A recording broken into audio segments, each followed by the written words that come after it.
Hi hello வணக்கம், welcome to UV cookery. இன்றைக்கி நம்ம பார்க்க போகிற ரெசிபி ஒரு அல்டிமேட்டான மஷ்ரூம் சோயா கறி தாங்க. சாதத்தில் போட்டு சாப்பிட்டா செம்ம டேஸ்ட்டாக இருக்கும். வாங்க எப்படி செய்யலான்னு பார்க்கலாம். முதல்ல இதுக்கு தேவையான பேஸ்ட் ரெடி பண்ணிக்க போகிறோம். அதுக்கு தேவையான இன்க்ரீடியன்ட்ஸ் என்னென்ன எவ்வளோ அப்படின்னு சொல்லிட்டு நான் டிஸ்கிரிப்ஷனில் கொடுக்குறேன், நீங்கள் பார்த்துக்கோங்க. இப்போது ஒரு வாணலியில் 1 டீஸ்பூன் எண்ணெய் விட்டு நம்ம உரித்து வச்சுருக்க சின்ன வெங்காயம் கொஞ்சமாக கருவேப்பிலை போட்டு நல்லா வதக்கி கொடுத்துக்கோங்க.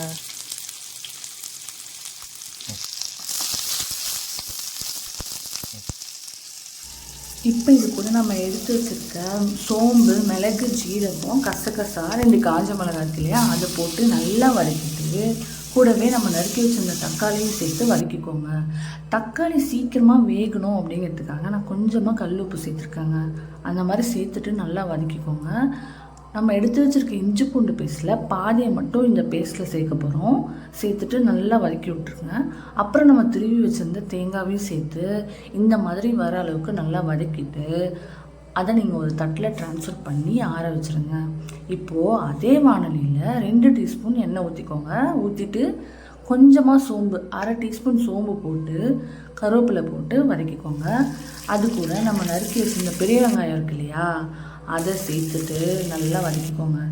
இது வதங்கிட்டு இருக்க கேப்பில் நம்ம எடுத்து வச்சுருந்த மசாலா பேஸ்ட்டுக்கு வறுத்து வச்சுருந்தோம் இல்லையா, அதை போய் அரைச்சி எடுத்துகிட்டு வந்துடலாம். பாருங்கள், அரைச்சி எடுத்துகிட்டு வந்தாச்சு. தேவையான அளவு தண்ணி ஊற்றி அரைச்சி எடுத்து வச்சுக்கோங்க. இப்போது மிச்சம் இருக்கிற இஞ்சி பூண்டு பேஸ்ட் இருக்கு இல்லையா, அதை அந்த பெரிய வெங்காயம் வதக்கிட்டு இருந்தோம்ல அது கூட சேர்த்துட்டு நல்லா வதக்கி கொடுத்துக்கோங்க. இப்போ நமக்கு இதுக்கு தேவையான மசாலா ஐட்டம், மிளகாய்த்தூள், மல்லித்தூள், கரம் மசாலா, அப்புறம் குழம்பு மிளகாய்த்தூள், இது எல்லாத்தையும் சேர்த்து இந்த மாதிரி வறுத்துக்கோங்க. வறுத்துட்டு 2 நிமிஷம் வறுத்தா போதும். அப்புறம் நம்ம பேஸ்ட் அரைச்சி வச்சுருக்கோம் இல்லையா, அதை இது கூட கலந்துட்டு தேவையான அளவு தண்ணி வச்சுக்கோங்க. எனக்கு குழம்பு கொஞ்சம் தடன்னு இருக்கணுங்கிறதுக்காக நான் தண்ணி கம்மியாக தான் ஊற்றிருக்கேன்.